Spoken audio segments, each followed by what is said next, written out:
Apprendo anch'io dalle agenzie di stampa queste notizie sicuramente che lasciano sbigottiti. Immagino siano da leggere come l'epilogo di tutto quello che abbiamo saputo in queste settimane delle vicende che riguardano la Lega.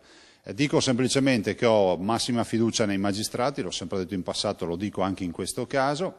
Le sedi deputate per discutere queste vicende, questi fatti e per accertare la verità ed eventuali responsabilità sono i tribunali.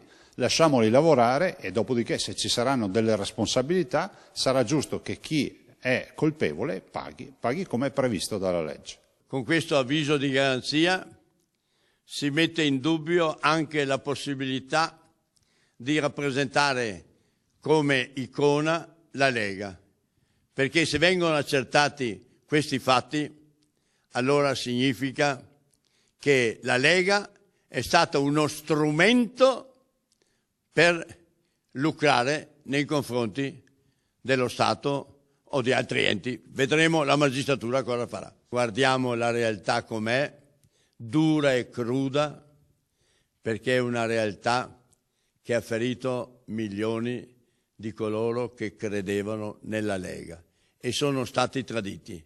Vedi, durante la guerra i traditori venivano fucilati alle spalle.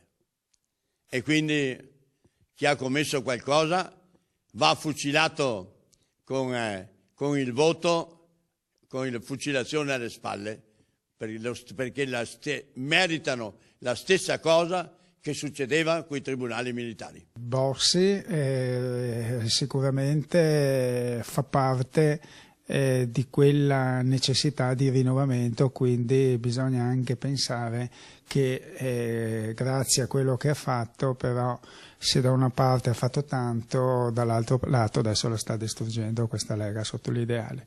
Per quanto riguarda Stifoni, non è più